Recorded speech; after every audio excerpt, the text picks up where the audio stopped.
dipersembahkan oleh Ovaltino Malt, kenyangnya bikin kamu super happy. Selamat malam para pemirsa, ketemu lagi dengan saya Hotman Paris. Waktu saya kecil di kampung di Sumatera sana, kalau ibu saya menyuruh saya membeli minyak goreng, saya selalu pesan ke tokonya agar dikurangi takarannya dan uangnya saya korupsi. Itu kenyataan yang saya alami, yang saya lakukan. Ternyata sesudah saya sukses di Jakarta, sekarang saya menemukan yang korban adalah mungkin ribuan atau jutaan ibu-ibu, emak-emak di pasar, di mana minyak goreng takarannya disunat. Kasus Pertamax belum selesai, sudah timbul lagi, terbit lagi kasus baru, yaitu minyak goreng disunat. Ada apa di Indonesia ini?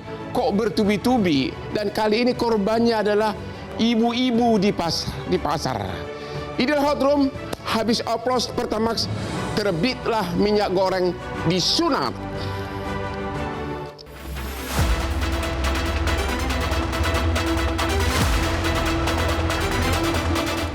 Minggu ini, setelah kasus BBM Pertamax berlalu, publik kembali dihebohkan dengan kasus lain, yaitu minyak goreng murah yang disunat.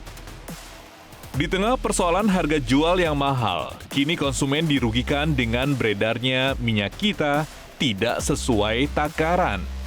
Hal itu terbukti saat Menteri Pertanian Andi Amran Sulaiman melakukan inspeksi mendadak atau sidak ke Pasar Jaya Lenteng Agung, Jakarta Selatan. Selain volumenya yang tidak sesuai, harganya juga melebihi harga eceran tertinggi atau HET sebesar Rp15.700 per liter. Bahkan ada pedagang yang menjual Rp18.000 per liternya. Sementara itu, Yayasan Lembaga Konsumen Indonesia mengaku prihatin atas penemuan takaran minyak kita yang tidak sesuai, serta penemuan harga yang di atas harga eceran tertinggi. Selain melanggar hak konsumen, YLKI juga menyebut jika pelaku usaha wajib bertanggung jawab atas kerugian yang dialami oleh konsumen. Mengapa produsen hingga distributor masih berani berbuat curang? Apakah pengawasan yang dilakukan masih kurang maksimal? Bagaimana pula efektivitas dari Sistem Informasi Minyak Goreng Curah atau SIMIRA dalam mengelola dan mengawasi produksi hingga distribusi minyak goreng curah tersebut?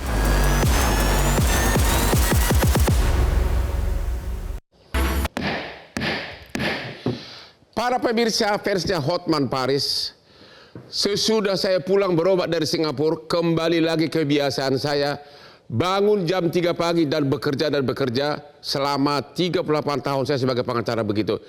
Namun sekarang saya mulai lagi kebiasaan saya, yaitu bekerja selalu dimulai dengan kopi luwak hitam premium. Kopi luwak hitam premium itulah yang membuat saya segar tiap hari, sehingga sarapnya dan tidak ngantuk selama bekerja dan keberaniannya timbul. Oke, sekali lagi, kopi luwak hitam premium, kopi kesayangan Hotman Paris. Oke, selamat malam para pemirsa, sudah hadir melalui Zoom dengan Bapak Amran Sulaiman, Bapak Menteri Pertanian. Selamat malam Pak. Halo Pak Menteri Pertanian, selamat malam. Selamat malam. Assalamualaikum warahmatullahi wabarakatuh. Waalaikumsalam. Pertanyaan pertama Pak. Pertanyaan pertama, kenapa sidak justru Menteri Pertanian yang melakukan, kenapa bukan Menteri Perdagangan? Yang kedua, boleh Bapak ceritakan modus operandinya gimana sebenarnya permainan ini semuanya? Silakan Pak. Yang pertama, atas arahan Bapak Presiden, kita rapat koordinasi. Pak Menteri Perdagangan dan seluruh terkait yang dipimpin oleh Pak Menko. 1 minggu sebelum Lebaran, kita sepakat bahwa harus menjaga stok dan stabilisasi harga. agar saudara-saudara kita beribadah di bulan suci Ramadan dengan menikmati harga yang baik, dan juga tenang dan seterusnya. Karena stok kita cukup. Jadi kami komunikasi, bukan kami jalan sendirian. Kami komunikasi dengan Pak Menko, Menko Pangan, kemudian Menteri Perdagangan, kemudian Kapolri, Wakapolri, kemudian Jaksa Agung, seluruh yang terkait, yang hubungannya dengan kalau ada pidana, pelanggaran dan seterusnya. Jadi sebelum kami sidak, kami komunikasi langsung dengan Pak Mendak. Jadi kami kolaborasi, karena tidak mungkin satu sektor mampu menyelesaikan masalah ini. Oh, jadi harus itu adalah seluruh sektor yang terkait kita selesaikan bersama-sama. Oke, jadi itu adalah kerjasama tim. Pertanyaan kedua, boleh Bapak ceritakan bagaimana sebenarnya modus operandi para pelaku ini? Dan sudah mencakup seluruh Indonesia atau bagaimana? Kelihatannya ini cukup menyeluruh, hampir seluruh daerah terjadi, karena kami terima laporan. Pada hari itu kami sidak ke pasar murah yang dilakukan oleh pemerintah atas arahan Bapak Presiden. Kemudian kami menuju ke pasar, kami mengecek langsung. Sebelum kami tiba di pasar, kami telepon langsung Pak Kabar Eskrim dan Pak Mendak. Kami telepon sebelum tiba di pasar. Karena kami sampaikan, Pak Mendak, mana tahu ada manipulasi minyak goreng, beras, atau pangan lainnya di pasar. Kami cek, kami menemukan 3 perusahaan yang melakukan manipulasi. Padahal 1 minggu sebelum Lebaran, kami sudah himbau, kami sudah wanti-wanti. Di mana dalam ratas diperintahkan oleh Bapak Presiden, tolong kawal bahan pangan. Kami semua diperintahkan seperti itu yang terkait. Akhirnya kami temukan 3 perusahaan. Dan ukurannya kami kaget, kami ukur berulang-ulang, itu hanya 750 ml. Artinya berkurang 25%. Bayangkan kalau ini 2 juta sampai 5 juta ton, itu berapa ratus miliar kerugian masyarakat Indonesia. Nah, ini yang pada saat kami temukan, ada tim dari kepolisian reskrim, kami sampaikan, tolong ditindak tegas. Kenapa? Kalau ini tidak ditindak, kita melakukan pembiaran. Kalau melakukan pembiaran, kita sama dengan beternak kejahatan. Oke, apakah kejahatan ini sudah berlangsung berapa lama? Sudah ada nggak temuan? Sejak kapan ini terjadi? Halo? Kami belum dapatkan, tetapi mungkin sudah 1 tahun, 2 tahun perkiraan kami, tapi data pastinya nanti setelah pemeriksaan, karena sudah ada tersangka 1 orang. Katanya bukan hanya ukuran takarannya disunat, tapi juga harga eceran tertinggi juga dilanggar, dan juga minyak subsidi diganti dengan minyak curah. Apa itu benar? Jadi betul bahwa harganya kami lihat, kami sudah himbau 1 minggu sebelumnya, bahwasanya harga maksimal 15.700, tetapi kami temukan harga 17.000. Kami himbau kepada pedagang pengecer, dan kami sepakat dengan Pak Kapolri, kami sudah telepon juga pada saat itu, bahwa bukan pengecernya yang kita tindak, karena dia hanya mencari untung Rp1.200, Rp500. Kami usut, kami minta yang diusut adalah produsennya. Karena asal muasal keculasan ini, kecurangan ini adalah dari produsennya, dari pabrikannya. Dan itu betul bahwa ada harga 17.000, itu di atas HET. Kalau gitu, karena ini kan minyak subsidi, apakah ini sudah bisa dikenakan juga tindak pidana korupsi?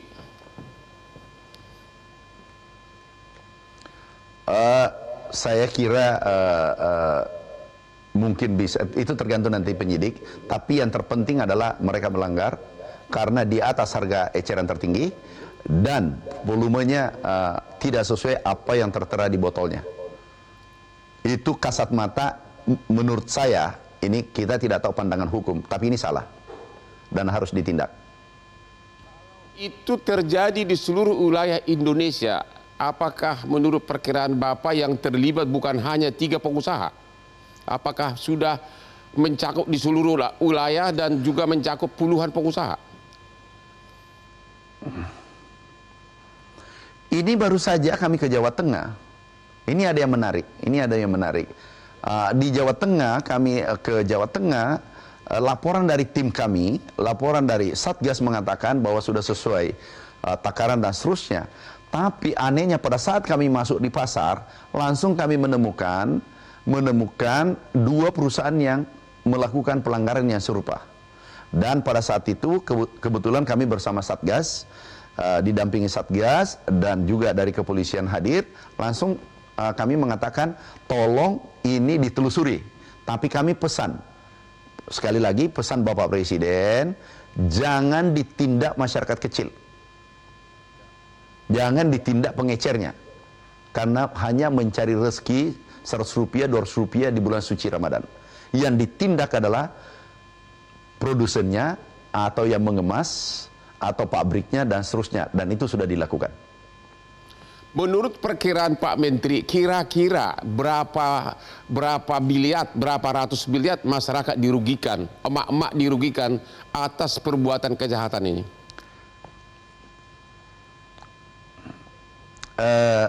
Itu mungkin ya, kalau 25% itu bisa ratusan miliar.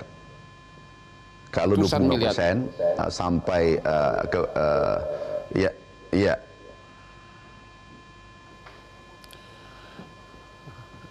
Ini kan sudah menjelang hari raya. Ibu-ibu banyak membutuhkan minyak goreng. Gimana antisipasi dari pemerintah?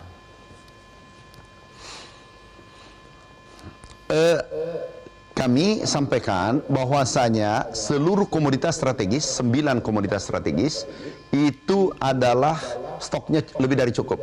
Cukup untuk 3-4 bulan sampai 5 bulan ke depan. Ya. Jadi tidak usah ragu. Nah, disinilah anomalinya. Beras yang strategis dengan minyak goreng, gula dan seterusnya. Beras kita stoknya banyak di gudang. Kemudian produksi kita sesuai BPS naik 52%. Ini berkat hasil kerja keras kita semua dan petani seluruh Indonesia. Jadi produksi melimpah, kemudian stok banyak, kenapa terjadi kenaikan di konsumen? Kenaikan harga 2%. Itu tidak masuk akal. Ini adalah anomali. Yang kedua adalah minyak goreng. Minyak goreng tidak boleh, harusnya tidak mungkin naik. Kenapa? Kita produsen terbesar dunia. Kita memproduksi yang bahan bakunya CPO itu 46 juta dan kita mensuplai negara-negara di dunia kurang lebih 58%, kurang lebih 60%. Yang mensuplai dunia adalah Indonesia. Ya. Jadi sangat tidak masuk akal kalau harga minyak goreng di Indonesia naik dan stoknya lebih dari cukup karena kita produsen terbesar dunia. Terima kasih. Langkah konkret. Jadi ada anomali. Ke depan gimana, Pak? Kita yang mengekspor ke negara. Ya. Langkah konkret. Yang pertama penindakan. Yang pertama kita penindakan tegas. Ya. Ya. Tegas menindak yang melakukan kesalahan. Yang kedua kita menghimbau kepada pedagang, saudaraku, sahabatku, jangan menjual di atas HET. Yang ketiga adalah ada solusi dari Bapak Presiden. Kita akan membangun koperasi di satu koperasi satu desa, yaitu 70.000 koperasi, namanya Koperasi Merah Putih. Karena rantai pasok supply chain untuk minyak itu ada 8 lini. Nah ini kita akan perkecil menjadi 3. Nah kami hitung 9 bahan pokok yang dibutuhkan masyarakat, yang bahan pokok utama itu keuntungan middleman, pengusaha yang di tengah ini antara konsumen dengan produsen itu 300 triliun lebih. Nah nantinya kalau menjadi 3 lini dari produsen ke koperasi, setiap desa satu koperasi, langsung ke konsumen 3 lini. Nah, nanti katakanlah untungnya 10% atau 15%. Berarti antara 30-50 triliun keuntungan koperasinya. Tetapi konsumennya mendapatkan harga yang murah sehingga daya beli naik. Dan itu bisa membeli, dulunya 1 bisa menjadi 2. Kemudian konsumennya harga pembelian pemerintah bisa kita naikkan. Ada 200 PS, ada 250 triliun yang bisa dibagi ke konsumen untuk meningkatkan daya beli, kemudian didorong kepada produsen. Dan ini adalah solusi permanen. Kita tahu sekarang biaya untuk operasi pasar itu 16,6 triliun sekarang ini. Nah, itu nanti ke depan tidak ada manakala solusi permanen ini sudah selesai. Dan itu solusi operasi pasar sepanjang masa, istilah kami. Dan itulah solusi permanen dari kami sudah diputuskan Bapak Presiden. Oke, sebagai penutup Pak Menteri, kami mengucapkan terima kasih. Saya mewakili rakyat karena ternyata Bapaklah yang pertama kali melakukan sidak sehingga kasus ini terbongkar. Mudah-mudahan Bapak makin sehat dan panjang umur. Sekali lagi, sebagai penutup, terima kasih Pak. Terima kasih atas keikutsertaannya di Hot Room. Selamat malam Pak.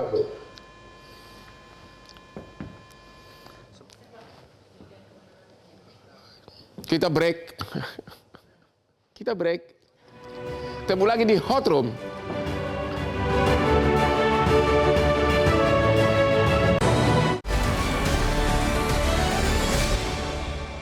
Dipersembahkan oleh Ovaltino mau? Kenyang ya, bikin kamu super happy. Dipersembahkan oleh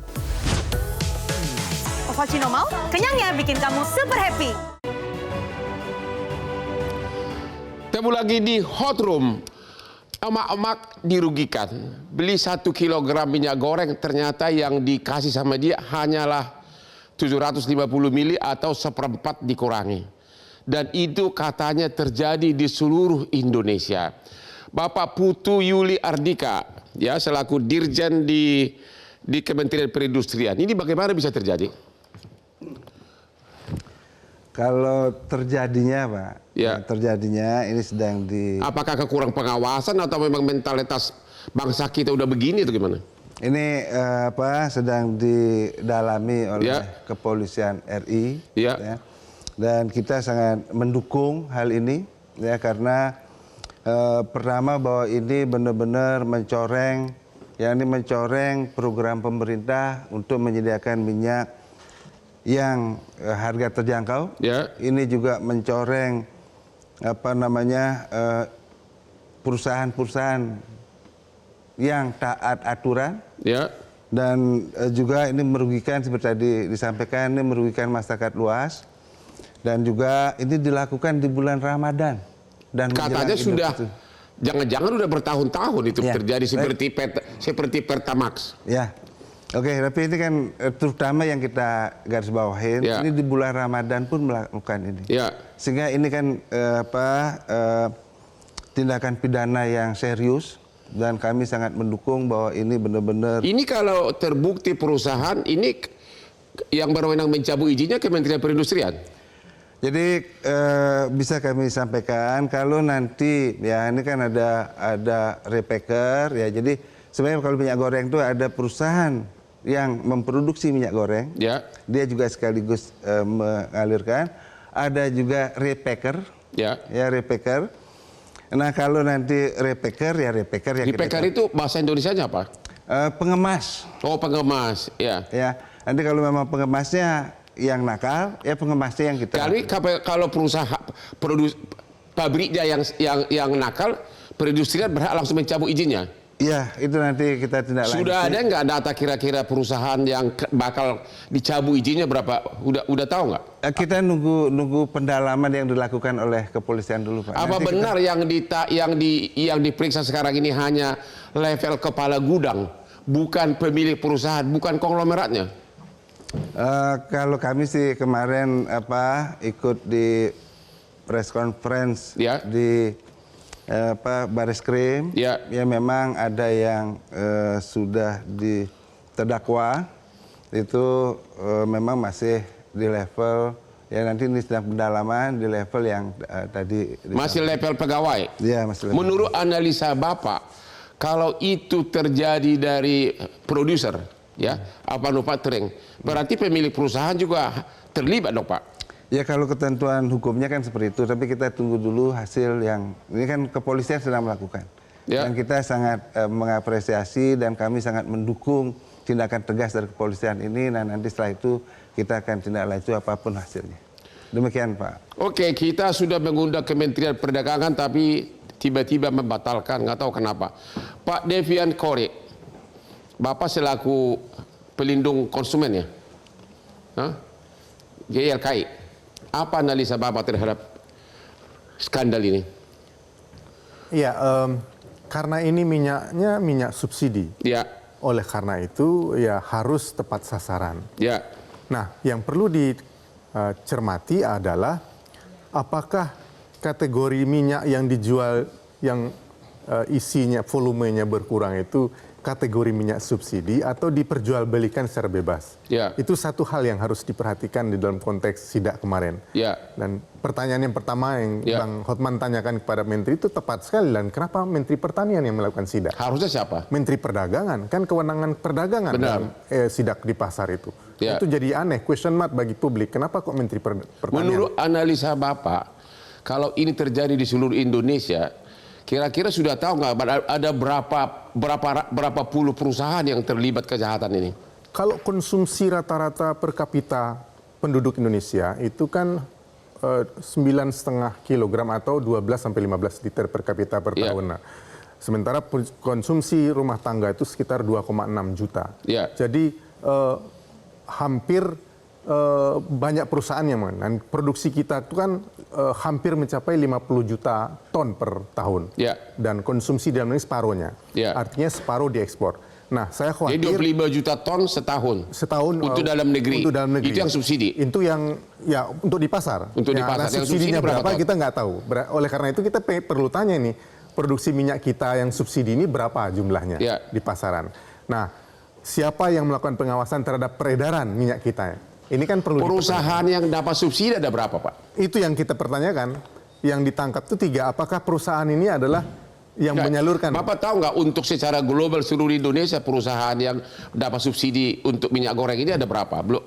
Atau dari perindustrian ada data nggak? Berapa ratus perusahaan? Oke, Bang Hotman, ini kami meluruskan dulu angka-angkanya karena kita angka ini Ya. kan mau kita pakai ya. Jadi untuk kebutuhan minyak goreng kemasan di pasar tradisional, jadi kita bedakan pasar ada tradisional ada modern, itu 2,45 juta ton. Ya, itu untuk per tahunnya. Untuk yang minyak goreng premium di pasar modern itu 901.000 ton. Jadi yang terlibat kejahatan itu minyak yang mana? Yang subsidi? Ya, Saudara. Nah, untuk yang minyak goreng program rakyat Ya. itu DMO. Jadi DMO nih kewajiban untuk mengisi pasar dalam negeri dulu baru Ya. dikasih hak ekspornya. Jadi subsidinya itu bukan subsidi Ya. ya. Jadi DMO sebenarnya itu ditargetkan tiap bulan 250.000 ton. Untuk yang subsidi, yang minyak subsidi berapa ton untuk seluruh Indonesia? 250.000 yang tadi. Dan itu menyangkut berapa perusahaan? Itu kalau perusahaannya itu ada Kira-kira berapa aja? 84 perusahaan ya. Oke, kita Dan istirahat dulu. Sedikit aja 84 perusahaan, ada 234 pengecer. Ini ada kalau distributornya itu ada 8.000-an dan ada yang di kemasan itu 200 sampai 300 pengemas. Para pengacara di seluruh Indonesia, siap-siaplah kau akan dapat rezeki. 84 perusahaan kemungkinan jadi tersangka, belum lagi distributor. Siap-siaplah jadi kaya. Ketemu lagi di Hot Room.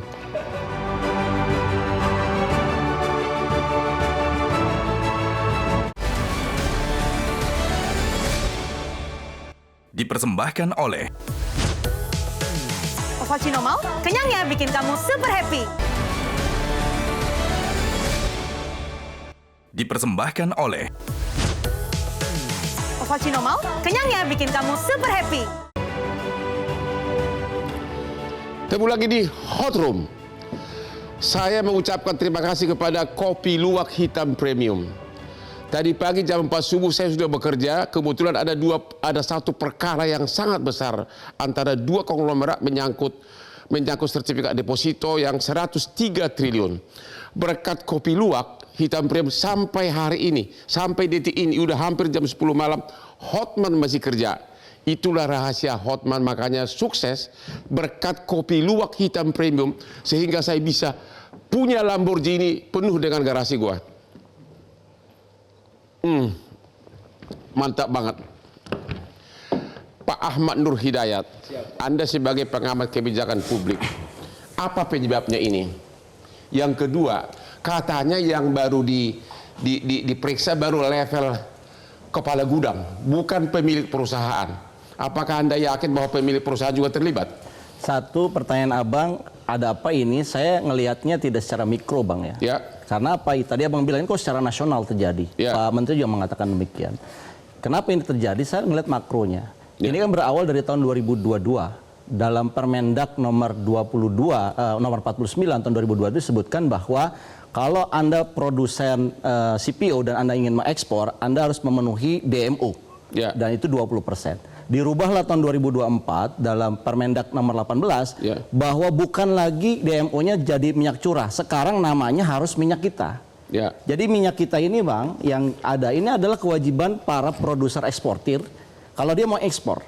Dan saya Ini kira untuk minyak, ini namanya minyak subsidi. ini minyak kita. Jadi tidak ada istilah minyak subsidi. Ya. Minyak kita ini adalah minyak yang kategorinya digunakan oleh masyarakat berpenghasilan rendah MBR. Ya. Ini di mall nggak ada.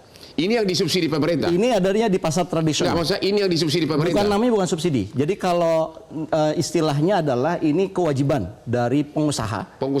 untuk dia supaya bisa ekspor. Oke, ya. Karena dia kewajiban dan kewajibannya harus tertulis minyak kita. Ya. Makanya tadi ada data SIMIRAH tuh, Bang. Ya. Sistem informasi. Jadi kalau produsen CPO mau ekspor, dilihat dulu data CPO-nya, data SIMIRAH-nya. Ya. Udah memenuhi belum dia Jadi domestic market obligation? yang disunat takarannya ini bukan? Nah, yang disunat takarannya ini. Nah, pertanyaannya adalah kenapa ini nggak bisa ditelusuri mulai dari produsen CPO-nya, distributor CPO-nya, sampai ke PT yang mengemasnya ini. Sehingga kita bisa mendapatkan siapa tersangkanya kalau ini secara masif ya. Ya. Yang ditemukan oleh Barreskrim yang kemudian heboh itu kan hanya kepala gudang levelnya. Baru kepala gudang. Kepala gudang, PT-nya belum ditutup oleh perindustrian. Dan saya kira Kementerian Perindustrian tidak harus menunggu dari pihak kepolisian, Pak Benar. Putu. Kenapa? Karena kan penyelesaian dari perindustrian adalah compliance-nya. Ya. Dia bisa mencabut ketika dia ada temuan. Sebelum Bapak, kenapa Pak belum dicabut izinnya? Kenapa? Kenapa harus nunggu dari penyidikan dari kepolisian? Kan itu kan kewenangan perindustrian untuk mencabut izin. Ya, ini bagus juga pertanyaannya. Jadi yang kita lakukan adalah memberitahukan dan ini udah kita blacklist. Masih cukup hanya memberitahukan rakyat sudah susah. Bentar dulu. Ya, pelan-pelan. Jadi kita memberitahukan semua produsen untuk tidak menyalurkan minyak ke sana yang sekarang diidikan. Kita udah sampaikan, udah itu di blacklist lah ininya.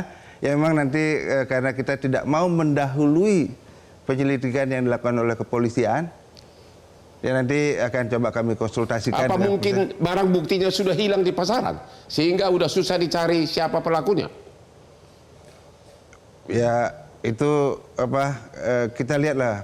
Jadi sampai sekarang Kementerian belum menargetkan untuk mencabut izin dari beberapa perusahaan yang terlibat, belum ada, masih menunggu. Ya kami sudah sampaikan kemarin di Barreskrim. Ya. Oke, kami akan menindaklanjuti apa yang menunggu kepolisian. Ya, iya Pak. Gimana ini Pak Ahmad Nur Hidayat? Jadi ini ada kaitannya sama eksportir CPO, Bang, kalau menurut saya. Ya. Kenapa? Karena beratnya ini atau volume ini akan dikonversi dengan berapa CPO yang mereka bisa ekspor. Ya. Artinya kalau mereka disunat, katakanlah tadinya 1 liter, tapi hanya 750, berarti kan 25%-nya disunat nih. Ya. Kenyataannya kan mereka dapatnya full yang 1 liter kali berapa juta ton untuk diekspor. Ya. Jadi saya melihat kenapa ini bisa terjadi, Kalau saya dikaitkan dengan makronya, ini harga sawit ekspor tuh lebih tinggi sekarang, Bang. 15.000 sampai 16.000. Ya. Kemungkinan para produsen-produsen ini tergoda untuk mengekspor lebih banyak.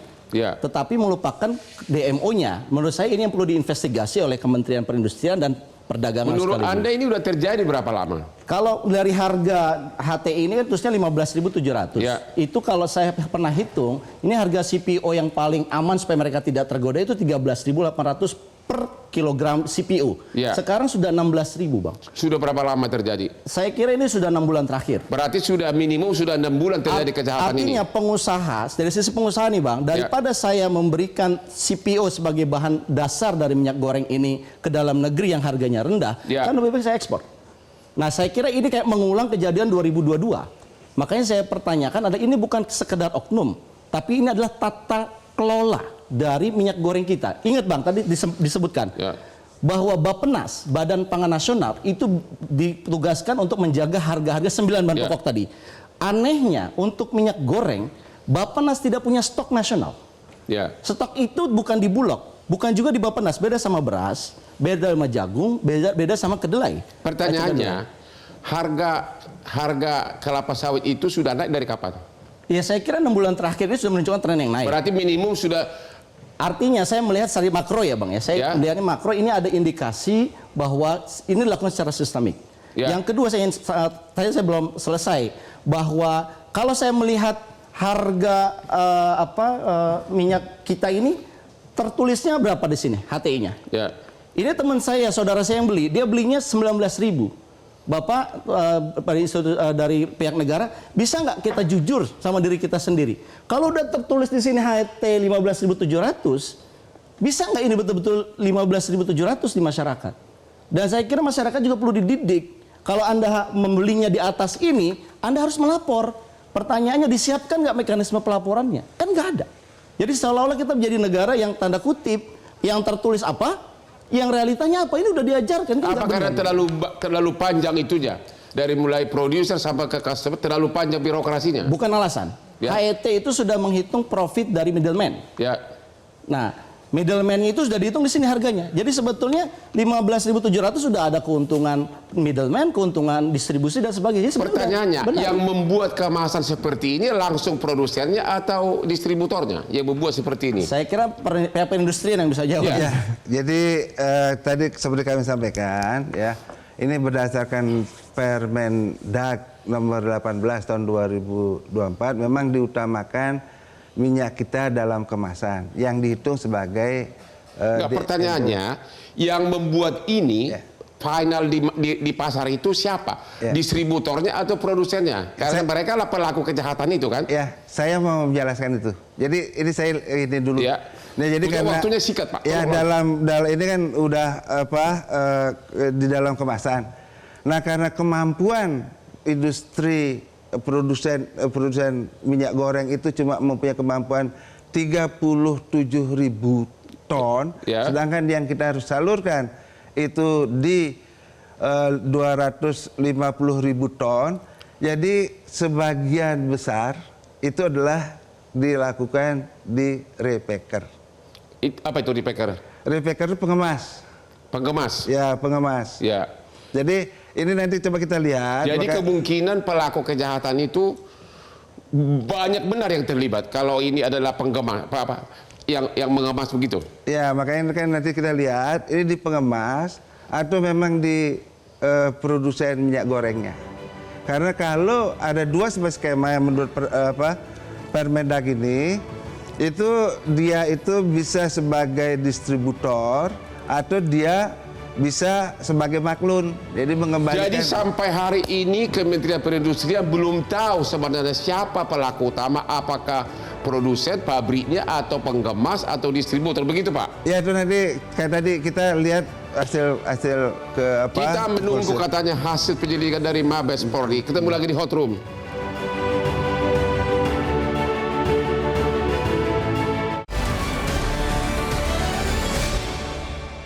Dipersembahkan oleh Ovaltino Mau, kenyangnya bikin kamu super happy. Dipersembahkan oleh cappuccino mau? Kenyangnya bikin kamu super happy. Ketemu lagi di Hot Room para pemirsa. Minyak goreng yang Anda beli ternyata sudah disunat, sudah dikurangi. Belinya 1 liter, bayarnya 1 liter, ternyata isinya 1/4 dikurangi. Pertanyaannya kepada Pak Dirjen Perindustrian. Katanya kemasan botol itu tidak ada tulisan 1 liter. Itu tugas siapa yang mengawasi itu? Apakah tugas perindustrian atau siapa? Dan kenapa lalai tidak diawasin? Kalau ini ada tulisan 1 liter nih. Oke, saya ini. Jadi untuk barang yang beredar, Ya. itu ada, kalau untuk makanan itu ada BP POM, untuk kualitasnya kita di SNI, pakai Ya, SNI. kalau jumlah takarannya, kita fokus ke takarannya. Ya. Di sini tidak ada 1 liter, nggak ada ditulis 1 liter di kemasannya. Itu siapa yang, itu salah atau tidak? Ya itu salah, seharusnya ada. Yang harus ada menindak ketentuan. siapa? Itu tadi ada perlindungan konsumen dan data apa? Kantor Bapak perindustrian? Di Kementerian Perdagangan. Perindustrian nggak berwenang. Kalau perindustrian itu di kualitas minyaknya, yaitu sesuai nggak dengan SNI. Oh jadi yang salah Kementerian Perdagangan di sini. Saya nggak menyebut salah tuh, ini nanti coba. Tapi itu salah. Salah nggak bahwa tidak menyebutkan 1 liter atau tidak? Ya. Nanti kita lihat ketentuannya nih. Salah atau tidak? Ya, kalau Kementerian Perindustrian kita paham tuh, Bang. Ya. Dia tugasnya di hulu, di proses Ya. produksi, kualitas produk. Ya. Jadi yang tertuduhnya siapa? Ya mestinya yang mengawasi Kementerian Perdagangan. Ya. Kalau tadi terkait dengan kewajiban DMO, jadi kan 1 juta ekspor, berarti 250.000 ton itu dalam negeri. Artinya per 1 liter itu ada 2,5 juta liter. Pertanyaannya yang rakyat ngerti, kemasan botolnya ini kan tidak ada tulisan 1 botol. Salah atau tidak itu? Salah, jelas. Yang salah siapa? Ya, yang membuat kemasan, yang mengizinkan kemasannya dibuat. Pemerintah yang kurang mengawasi, kewenangan siapa itu?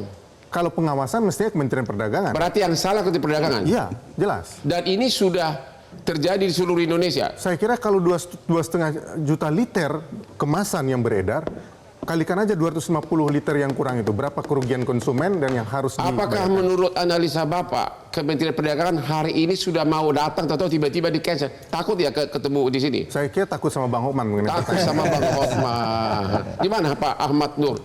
Ya, tidak ada tulisan 1 liter di kemasan botolnya. Ya, itu ini yang aneh. lalai siapa? Itu aneh ya. Jadi saya menemukannya sendiri dalam satu kemasan botol tidak ada tulisan isi bersih 1 liter. Dan itu terjadi di seluruh pasar. Dan itu menurut saya kayak dia mendinai kalau seandainya ada yang ukur ya emang nggak 1 liter karena nggak ada tulisannya. Oh, nah begitu. pertanyaannya adalah kok bisa ini beredar? BP POM kemana? Selama ini BP POM diam dengan kasus ini yang bicara Menteri Pertanian. Ya. Dan saya kira kita harus sentil juga BP POM. Masalah barang yang beredar tidak boleh ada satupun barang di negeri ini yang beredar tanpa izin dari BP POM. Kalau ada yang beredar, BP POM bisa menindak. Ya. Nah pertanyaannya kan ini ada yang lalai. Menurut saya BP POM juga lalai. Harusnya dia segera mengetahui ini dan dia kemudian melakukan tindakan tertentu. Penyidikan sekarang. Apa menurut Anda, apa terlambat, sudah heboh ini tapi belum ada tersangka? Ya menurut saya lagi-lagi ya ini kasusnya sama seperti kasus-kasus yang lain ya. Kasus pagar laut PT-nya belum ada. Ya. Kasus oplos BBM hanya oknumnya saja. Ya. Publik menginginkan ini dibongkar semua. Ya. Sebetulnya ada permainan nggak? Ingat Bang, pasar minyak goreng dan pasar sawit adalah pasar oligarki dalam hal intelektual. Ya. Oligarki adalah sekelompok orang saja. Dan saya tadi belum meneruskan, Bappenas tidak punya stok nasional seperti halnya beras. Jadi stok itu ada di swasta. Ya. Dan saya kira kalau stok ada di swasta sangat berbahaya. Negara minyaknya dibutuhkan tapi stoknya ada di swasta. Ini gimana ceritanya? Kan harusnya kita mengamankan dong. Artinya Jadi, stok fisik tolong ya. dibikin yang salah siapa ini semua? Saya kira begini, tidak ada yang tanda kutip salah 100%, tetapi ada yang lalai di sini. Pertama pengawas. Pengawas, siapa itu? Pengawas itu banyak kalau dalam agro ya. Ada Satgas Pangan, ada BP POM, ada Kementerian Perdagangan, ada Kementerian Perindustrian. Ini kesannya semuanya jalan-jalan sendiri. Dan gini Bang, pesan Pak Prabowo kan bilang ngecek sebelum Ramadan ketersediaan. Ya. Ketersediaan itu bukan cuma bobot berat. Bagaimana kualitasnya, kehalalannya. Ya. Ada soalnya temuan diisinya minyak oplos. Berarti bisa jadi tinggal halal. Begini gimana masyarakat jadi khawatir? Oke, waktu sudah berakhir. terima kasih kepada narasumber. Para pemirsa, mungkin kita minggu depan akan menunggu lagi kasus terbaru. Karena hampir tiap minggu ada kasus baru. Apakah ini karena kehebatan dari klien saya Pak Prabowo berhasil membongkar? Kita tunggu nanti. Demikian akhir dari diskusi kita malam ini. Sampai ketemu lagi di Hot Room setiap hari Rabu jam 9 malam. Ayo Pak, sini Pak. Sini Pak.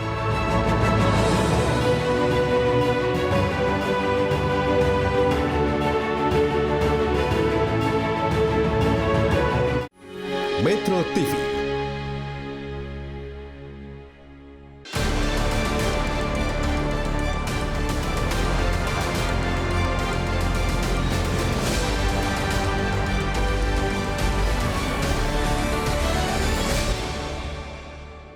Dipersembahkan oleh